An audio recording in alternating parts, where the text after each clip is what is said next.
நம்ம எல்லாருக்கும் மேரி கியூரியை நல்லாவே தெரியும். அவங்க தான் உலகிலேயே நோபல் பரிசு பெற்ற முதல் பெண்மணி.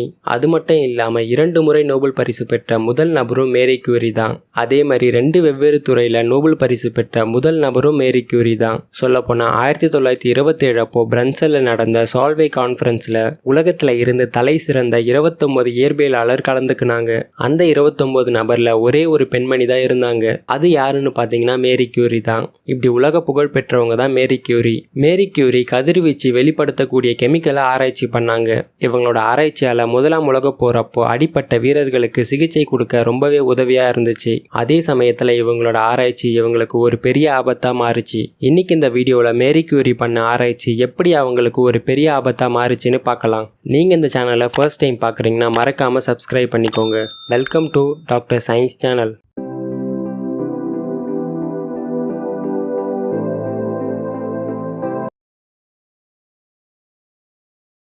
மேரி கியூரி 1867 நவம்பர் 7ஆம் தேதி போலாண்டில் வார்ஷான்னு சொல்லப்பட்ட இடத்துல பிறந்தாங்க. இவங்களோட பெற்றோர் 2 பேரும் ஒரு ஸ்கூல் டீச்சர். சிறு வயதில் மேரி கியூரிக்கு மேக்ஸ் அப்புறம் ஃபிசிக்ஸ் சப்ஜெக்டை அவங்க அப்பா தான் கற்றுக் கொடுக்குறாரு. மேரி கியூரி 10 வயது இருக்கும்போது அவங்க அம்மா டிபி நோயால் இறந்து போகிறாங்க. அதுக்கப்புறம் மேரி கியூரியை அவங்க அப்பா தான் பார்த்துக்கிறாரு. மேரி கியூரி படிக்கும் போது ரொம்பவே இன்டெலிஜென்ட் ஸ்டூடெண்ட்டாக இருக்காங்க. ஆனால் இவங்க ஒரு பெண்ணாக இருப்பதால் இவங்களால கல்லூரிக்கு சென்று படிக்க முடியல. ஏன்னு பார்த்தீங்கன்னா ரஷ்யன் கவர்மெண்ட் பெண்கள் கல்லூரிக்கு செல்ல தடை விதிச்சு இருந்தாங்க. ஆனாலும் மேரி கியூரி மற்றும் அவங்களோட சகோதரி ஒன்னா சேர்ந்து ரகசியமா வார்ஷால இருக்க ஃப்ளையிங் யூனிவர்சிட்டியில படிக்கிறாங்க. மேரி கியூரியோட 17ஆம் வயதப்போ அவங்களோட அன்றாட வாழ்க்கையை சமாளிக்க ஆசிரியரா வேலை செய்யறாங்க. வேலை முடித்து மீதம் இருக்கக்கூடிய நேரத்துல படிக்கவும் செய்யறாங்க. 1891ஆம் ஆண்டப்போ யூனிவர்சிட்டி ஆஃப் பாரிஸ் பல்கலைக்கழகத்துல சேர்ந்து மேக்ஸ் மற்றும் பிசிக்ஸை படிக்க ஆரம்பிக்கிறாங்க. கல்லூரி காலம் அப்போ வறுமை காரணத்தால அவங்களால சரியா உணவு கூட சாப்பிட முடியாம போகுது. இப்படி கடினமான சூழ்நிலையில தான் அவங்க படிக்கிறாங்க. இப்படி கஷ்டப்பட்டு படிச்சு மேக்ஸ் மற்றும் பிசிக்ஸ் 2 சப்ஜெக்ட்லயும் டிகிரி வாங்குறாங்க. டிகிரி வாங்கின மேரி கியூரி அவங்களோட தாய் நாடான போலாண்டுக்கு செல்ல முடிவெடுக்கிறாங்க. அதே சமயம் பீரின்னு சொல்லப்பட்ட ஒரு நபர் மேரி கியூரியை காதலிக்கிறாரு. பீரியும் பாத்தீங்கன்னா புத்திசாலியான இயற்பியலாளர். ஆனால் மேரி கியூரி அவரோட காதலை ஏற்றுக்கொள்ளலை. ஏன்னு பார்த்தீங்கன்னா மேரி கியூரி அவங்களோட தாய்நாடுக்கு போக முடிவு பண்ணதால அவரோட காதலை ஏற்றுக்கொள்ள முடியல. 1894ஆம் ஆண்டப்போ அவங்க போலாண்டுக்கு சென்று கார்கவ் யூனிவர்சிட்டியில் பேராசிரியர் பணிக்கு விண்ணப்பிக்கிறாங்க. ஆனால் அவங்க ஒரு பெண்ணாக இருப்பதால அந்த பல்கலைக்கழகம் அவங்கள தேர்ந்தெடுக்கல. இதனால பியரி அவங்கள மறுபடியும் பாரிஸ்க்கு வந்து பிஹெச்டி படிக்க சொல்றாரு. அவங்களும் பாரிஸ்க்கு வந்து அவங்களோட பிஹெச்டி படிப்பை தொடங்குறாங்க. அதே சமயம் யாரோட காதலை அவங்க ஏற்றுக்கொள்ளாம போனாங்க அவரையே 1895ஆம் ஆண்டப்போ திருமணம் பண்றாங்க. பின்னர் 1903ஆம் ஆண்டப்போ மேரி கியூரி பிசிக்ஸ்ல பிஹெச்டி படிச்சு முடிக்கிறாங்க. மேரி கியூரி அவங்களோட கணவர் கண்டுபிடிச்ச எலக்ட்ரோமீட்டரை பயன்படுத்தி பல்வேறு பொருள்ல இருந்து வெளிப்படக்கூடிய கதிர்வீச்சை பத்தி ஆராய்ச்சி பண்ணாங்க. ஆரம்ப காலத்துல ஒரு பொருள்ல இருந்து கதிர்வீச்சு வெளிப்படுவதற்கு யுரேனியம் தான் காரணம்னு நினைச்சிட்டு இருந்தாங்க. ஆனா எலக்ட்ரோமீட்டரை பயன்படுத்தி பிட்ச் பிளெண்டேன்னு சொல்லப்பட்ட ஒரு பொருளை ஆராய்ச்சி பண்ணப்போ அதுல இருந்து அதிகமான கதிர்வீச்சு வெளிப்படுவதை கவனிக்கிறாங்க. அப்போ இந்த பிட்ச் பிளெண்டில யுரேனியம் இல்லாம வேறு ஏதோ இருக்குன்னு சந்தேகப்படுறாங்க. மேரி கியூரி மற்றும் அவங்களோட கணவர் 2 பேரும் ஒன்னா சேர்ந்து இந்த பிட்ச் பிளெண்டை ஆராய்ச்சி பண்ணப்போ பொலோனியம் சொல்லப்பட்ட இன்னொரு கெமிக்கலை கண்டுபிடிக்கிறாங்க. இது யுரேனியமை விட 400 மடங்கு கதிர்வீச்சை வெளிப்படுத்தக்கூடிய கெமிக்கல். அது மட்டும் இல்லாம ரேடியம்னு இன்னொரு கெமிக்கலையும் கண்டுபிடிக்கிறாங்க. இது பொலோனியமை விட 900 மடங்கு கதிர்வீச்சு வெளிப்படுத்தக்கூடிய கெமிக்கல். இவ்வளோ ஆராய்ச்சியும் இவங்க ஒரு பெரிய லேப்ல எல்லாம் பண்ணல. இவங்களோட வீட்டில் இருக்கக்கூடிய ஒரு சின்ன லேப்ல தான் பண்ணியிருக்காங்க. ஆனா என்னதான் சின்ன லேப்ல பண்ணாலும் இவங்களோட கண்டுபிடிப்புக்கு இவங்களுக்கு நோபல் பரிசு கிடைக்குது. 1903ஆம் வருடம் அப்போ மேரி கியூரி மற்றும் அவங்களோட கணவர் பீரி 2 பேருக்கும் அவங்களுடைய கண்டுபிடிப்புக்காக நோபல் பரிசு கிடைக்குது. அது மட்டும் இல்லாம நோபல் பரிசு பெற்ற முதல் பெண்மணியாவும் ஆகுறாங்க. ஆனா அவங்களுடைய ஆராய்ச்சியா அவங்களுக்கு ஒரு பெரிய ஆபத்தா அமையும்னு அப்போ அவங்களுக்கு தெரியாம போகுது. மேரி கியூரி ரேடியமை சாதாரணமாக அவங்களோட கைகளை பயன்படுத்தி ஆராய்ச்சிக்காக எடுத்துகிட்டு போவாங்க. ஆனால் அப்பா அவங்களுக்கு தெரியாது இந்த ரேடியம் தான் ஸ்லோவாக அவங்கள சாகடிக்க போகுதுன்னு. இவங்க கண்டுபிடிச்ச ரேடியம் கேன்சர் ட்ரீட்மெண்ட்க்கு ரொம்பவே பயனுள்ளதாக இருந்துச்சு. அது மட்டும் இல்லாமல் அன்றாட வாழ்க்கையில் பயன்படுத்தக்கூடிய டூத் பேஸ்ட், ஃபேஸ் க்ரீம்லாம் இந்த ரேடியம் பயன்படுத்தப்பட்டுச்சு. சொல்லப்போனால் 1920 அப்போ 1 கிராம் ரேடியம் சுமார் 8 மில்லியன் விலை இருந்துச்சு. இவ்வளோ விலை மதிப்பு இருக்கக்கூடிய ரேடியமை மேரி கியூரி காப்புரிமை வாங்கி இருக்கலாம். ஆனால் அவங்க அதை பண்ணல. ரேடியம் எல்லாருக்கும் பொதுவானது.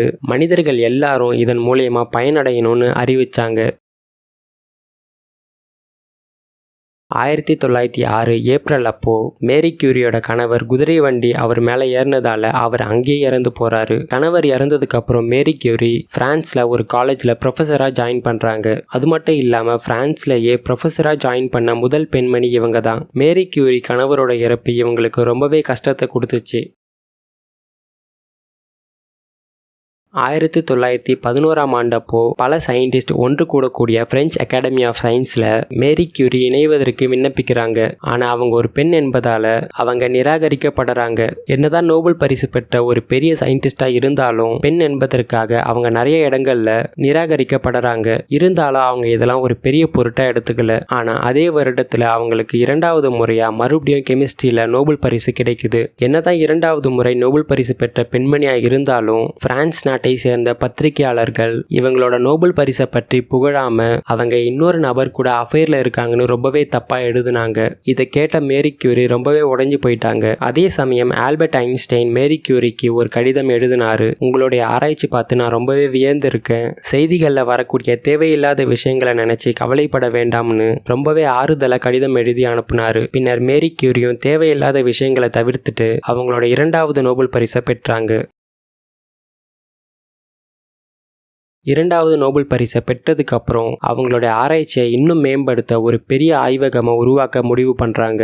அதே சமயத்துல ஜெர்மன் நாடு பிரான்ஸை நோக்கி போர் தொடுத்ததால ஒரு பெரிய கலவரம் உண்டாகுது. பிரான்ஸ் நாட்டு வீரர்கள் ரொம்பவே பாதிப்புக்கு உள்ளாகிறாங்க. இவங்களுக்கு சிகிச்சை கொடுக்க மேரி கியூரியோட ஆராய்ச்சி உதவியா இருக்கு. மேரி கியூரி எக்ஸ்ரே கருவிகளை போர்க்களங்களுக்கு எடுத்துட்டு வந்து எக்ஸ்ரே கருவியை பயன்படுத்தி அடிப்பட்ட வீரர்களோட உடம்பு கை கால்கள்ல இருக்கக்கூடிய துப்பாக்கி தோட்டாக்களை வெளியெடுக்கிறாங்க. இவங்களோட கண்டுபிடிப்பால போர்ல அடிப்பட்ட மில்லியன் கணக்கான மனிதர்களை குணப்படுத்த பேரு உதவியா இருந்துச்சு. ஆனா அதே சமயம் மேரி கியூரியோட உயிர் கொஞ்சம் கொஞ்சமா போயிட்டே இருந்துச்சு. மேரி கியூரிக்கு நன்றாகவே தெரியும் எக்ஸ்ரே கருவில இருந்து வெளிப்படுத்தக்கூடிய கதிர்வீச்சு இவங்களுக்கு ஆபத்தா இருக்கும்னு. ஆனாலும் போர்ல அடிப்பட்ட மக்களை காப்பாத்த இவங்க இப்படி பண்ணியிருக்காங்க. என்னதான் மேரி கியூரி மக்களுக்கு இவ்வளோ பாடுபட்டாலும் அவங்க வாழக்கூடிய பிரான்ஸ் நாட்டு கவர்மெண்ட் அவங்களுக்கு ஒரு அங்கீகாரம் கொடுக்கல. ஆனா 1921ஆம் ஆண்டப்போ அமெரிக்காவோட பிரசிடென்ட் வாரன் ஹார்டிங் மேரி கியூரியை கௌரவிக்கும் வகையில அவங்கள வெள்ளை மாளிகைக்கு அழைத்து 1 கிராம் ரேடியமா அன்பளிப்பா கொடுத்தாரு. மற்ற நாடுகள் மேரி கியூரிக்கு அங்கீகாரம் கொடுக்கறத பார்த்து பிரான்ஸ் நாடு மேரி கியூரிக்கு லெஜியன் ஆஃப் ஆனர்னு அவங்க நாட்டோட உயர் பட்டத்தை கொடுத்தாங்க. ஆனா மேரி கியூரி அதை நிராகரிச்சிட்டாங்க. நாட்கள் போக போக மேரி கியூரியோட உடல்நிலை ரொம்பவே மோசமாகிட்டு போகுச்சு. 1934 ஜூலை 4ஆம் தேதி மேரி கியூரி அப்ளாஸ்டிக் anaemiaன்னு சொல்லப்பட்ட ஒரு நோயால இறந்து போறாங்க. அதிகமான ரேடியேஷன் நம்ம உடம்புல பட்டா இந்த நோய் வரும். அவங்க ஆராய்ச்சியில இருந்து போர்ல அடிப்பட்ட வீரர்களுக்கு உதவி செய்யற வரைக்கும் கதிர்வீச்சுக்கு உள்ளாகினதால அப்ளாஸ்டிக் anaemia நோய் வந்து இறந்து போறாங்க. அவங்களோட உடம்பு பிரான்ஸ்ல இருக்க பெத்தியன்னு சொல்லப்படுற இடத்துல வைக்கப்பட்டு இருக்கு. அது மட்டும் இல்லாம அவங்க பயன்படுத்தின பொருட்கள்ல இன்னைக்கும் கதிர்வீச்சு வெளிப்பட்டு கொண்டு இருக்கு. ஒருவேளை நம்ம மேரி கியூரி பயன்படுத்தின பொருட்களை பார்க்கணும்னா கதிர்வீச்சுல இருந்து பாதுகாக்கக்கூடிய உடைகளை போட்டு தான் பார்க்க முடியும். அந்த அளவுக்கு அதுல இருந்து கதிர்வீச்சு வெளிப்பட்டு கொண்டு இருக்கு. அவ்வளவுதான் இந்த வீடியோ. இந்த வீடியோ உங்களுக்கு பிடிச்சிருக்கும் நம்புறேன். உங்களுக்கு மேரி கியூரியை பிடிக்கும்னா இந்த வீடியோக்கு ஒரு லைக் கொடுங்க. இந்த சேனல்ல இருக்க மற்ற வீடியோஸ் நீங்க பார்க்கலன்னா கண்டிப்பா போய் செக் பண்ணி பாருங்க. டிஸ்கிரிப்ஷன்ல என்னோட சோஷியல் மீடியா லிங்க்ஸ் கொடுத்துருக்கேன். முடிஞ்சா அங்கேயும் போய் ஃபாலோ பண்ணிக்கோங்க. அண்ட் மறக்காம சப்ஸ்கிரைப் பண்ணிக்கோங்க. தேங்க்யூ.